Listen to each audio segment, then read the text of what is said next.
Hey friend, welcome. It's MJ Gordon. First of all, give this video a thumbs up just because I got my comments back and because I have them back after almost a year of having them disabled by YouTube, I get to hear you and what you guys are requesting. So I brought this video to you today because I had something else on the docket, but I'm noticing a lot of you guys are asking for clarification on this topic. What exactly did I eat when I was curing and healing my adrenal fatigue? So before we get into this topic, I want to let you guys know I love your feedback. Thank you so much for letting me know.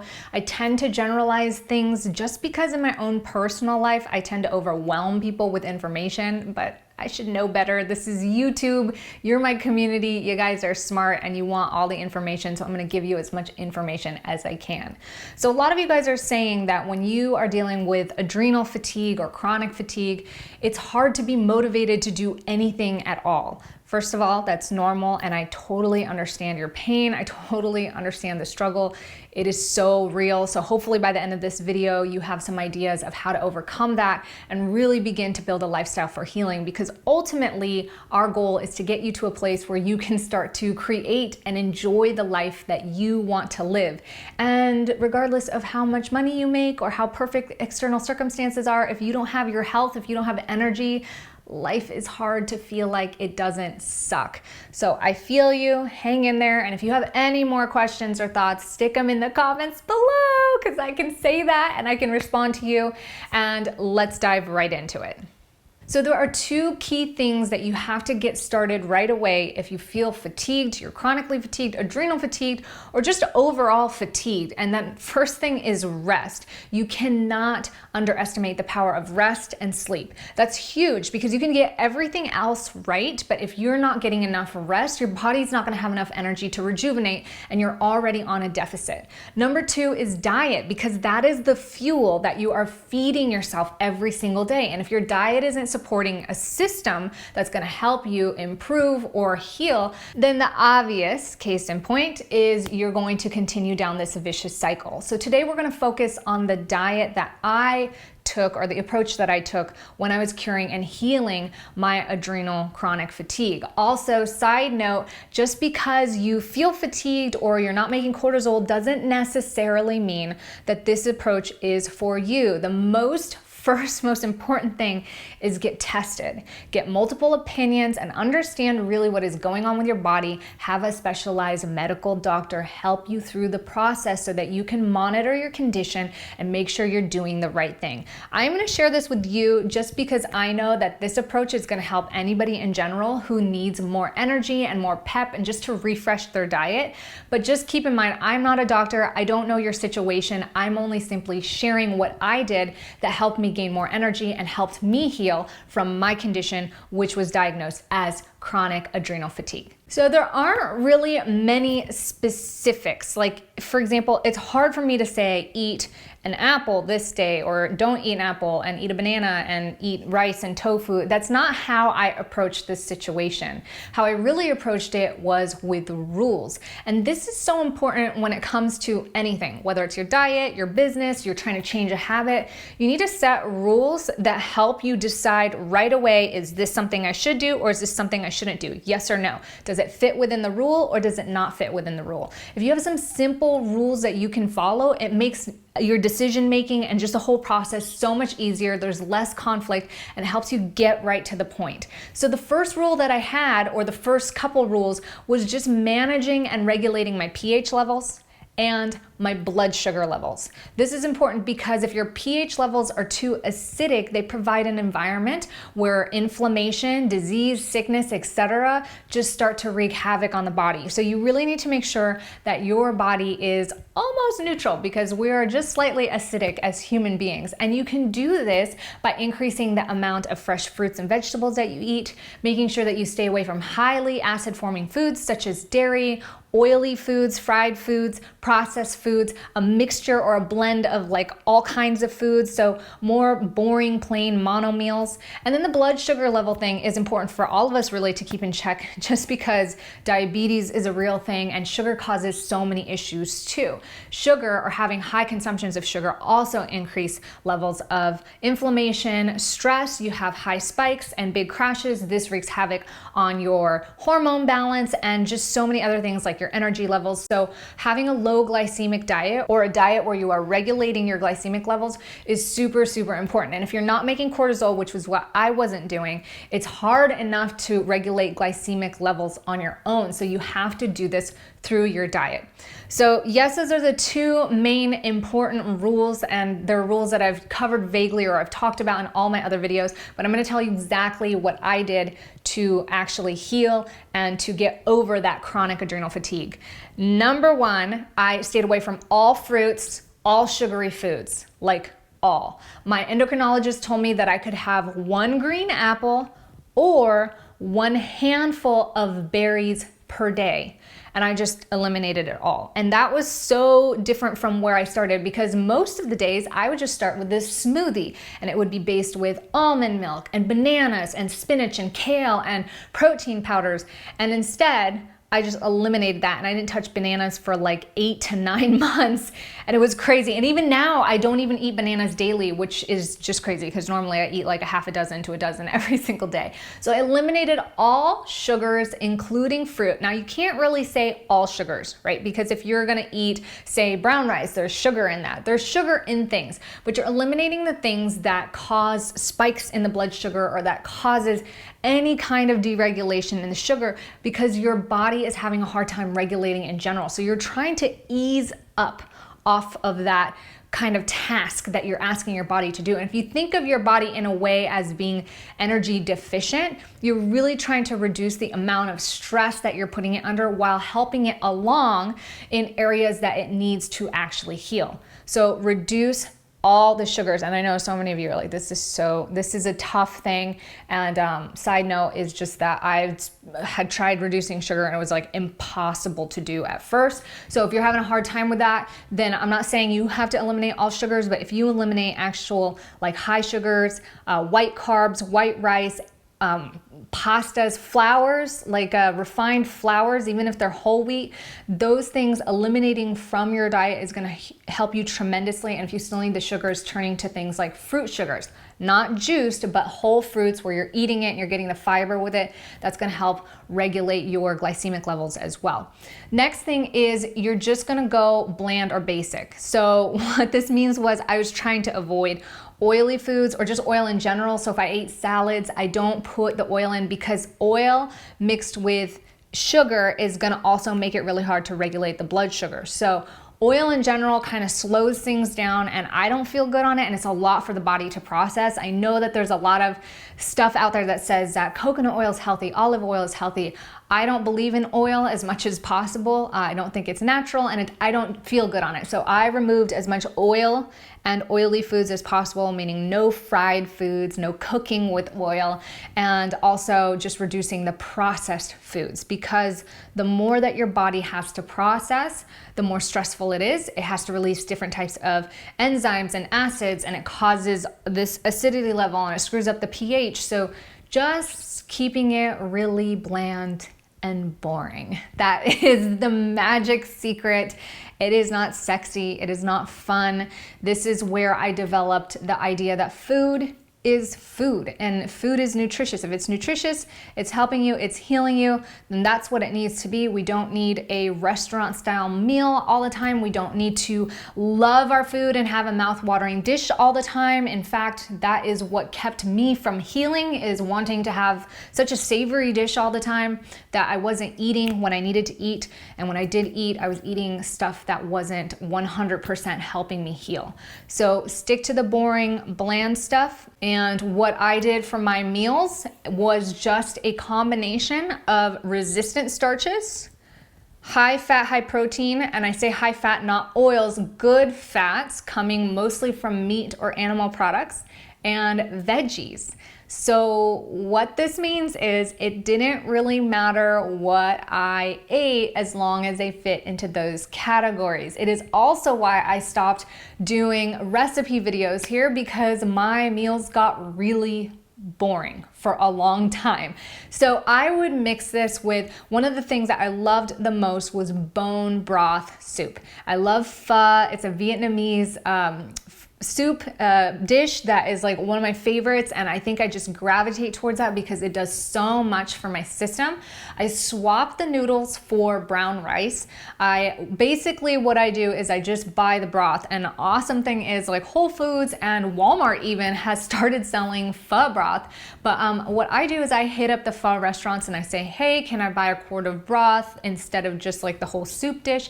And then I go buy my own organic chicken and I put my brown rice in it, and I put my own veggies that I get to choose in there, and so I'm getting the broth. And the next thing that I also want to make sure is that they're not adding extra sodium or MSG to the broth. It's kind of hard to do, but like I said, Walmart I think sells one that is pretty dang clean and pretty inexpensive as well. My other big go-to was brown rice. I loved brown rice. I just felt so different. It was different than mixing with sweet potatoes or quinoa. I actually stopped the sweet potatoes because it didn't feel right. And so brown rice, wild rice, barley, oats, those were kind of my go-to for a really long time. When I mean really long time, like for over a year. And I would try to mix it up once in a while. It wasn't that I wouldn't eat quinoa or I wouldn't have like whole wheat bread once in a while, but since bread typically is like a floury substance, I tried to stay away from it as much as possible. But I would mix it with different types of vegetables, and I just stuck to the rule like colors of the rainbow. So if I'm having yellow and green squash with brown rice and let's say turkey, then next time I might add some purple cabbage and some tomatoes and make it into like a salad with brown rice, yes, in my salad, and throw some hard-boiled eggs in there. So there was always this blend of that resistant starch, or like typically that whole grain, with a quality animal fat protein substance as well as tons of veggies. And this mixture would always be in the form of a soup or a bowl. And so the next thing that I had to do was make sure that I was eating constantly. And in the beginning, I was literally eating like every 30 to 45 minutes. So how do you do this? It means that you're not sitting and eating a whole meal. Like I would have my bowl prepared, it would be in the fridge, and 30 minutes later, I would take like 3 or 4 bites, put it back in the fridge, and then half an hour later come back, take a couple more bites. And I was doing this like regularly because my body was not regulating my blood sugars. I needed the food to help keep them regulated. And this really worked. And eventually what was 35 to 45 minutes ended up being like every hour, every 2 hours, every 3 hours, and it started spacing out. If you have chronic adrenal fatigue, if you are having a hard time regulating blood sugars because you're not getting enough cortisol, you will feel this very specifically in your body.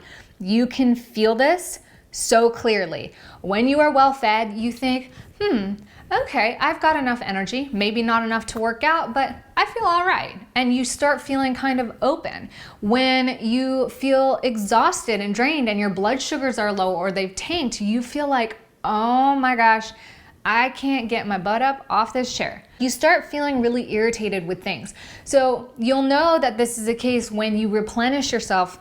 If you feel that nice uppity, like, oh, I feel better, like you're not hangry anymore. And you'll know that it's a good meal because when you eat that meal an hour or two later, or like later on until you're hungry again, you're not getting hangry. You'll know it's a bad meal because if you eat high sugar or anything that tosses that glycemia level off, you're gonna eat it, it feels good right away, you almost get on this high, and then very quickly, shortly thereafter, you start feeling like very irritable. Just that hangry comes back. And so that's one of the biggest key tips that I can give you to watch out for when you're eating meals, because everybody's different. You're going to respond differently to food. So you really need to get to know yourself through this process and stay aware. If it helps to take a journal and write it down and then write down your symptoms afterwards. I started doing that too. One of the key tips that I can tell you, and I took this from being a mom of a child, 2 children who had colic, really start simple. And then when you make changes or you adjust, do it like slowly so that it's not overwhelming to the system, and so that you know very specifically, you know what, I have been eating rice, veggies, and chicken for the last 3 days, and now I swapped the rice for sweet potatoes and I feel awful. And it lets you know exactly what things are serving you and what things aren't. So the next key thing that I had to do was make sure that I was well fed before bed. So all dietary ideas are thrown out the window. There is no, I want to lose weight, I'm going to eat 5 small meals a day, don't eat 3 hours before bed, I'm going to have like lemon water when I wake up and not eat breakfast till an hour. That's like a big no-no. You really have to eat all the time and make sure that you're well fed all the time. I gained a lot of weight doing this. I'm still not in a place where I can think about like losing weight or gaining muscle or anything. I really have to listen to my body. I have to care for my body. So the idea of manipulating or changing your physique based on, you know, just a visual level really has to be out the window. You have to let go of that for the time being, because the truth is, even if you want to become a bodybuilder or you want to lose weight, you're not going to be able to do that from a healthy standpoint until you fix this underlying issue. So I had to make sure that I ate before bed. Sometimes it would just be my meal, but really what held me over throughout the whole night was some type of high quality, slow releasing protein. So a good option for that typically would be casein, but because I'm non-dairy, I liked egg white protein, and that was really great to just take a shake of that before my bed every night, and that would hold me over. If you do wake up hungry, one of my go-tos was to have a bowl of rice mixed with avocado and eggs, and I would just go downstairs and just shovel a couple of bites in my mouth and go back to sleep, and it works out perfect. So you really have to make sure that you maintain these blood sugars.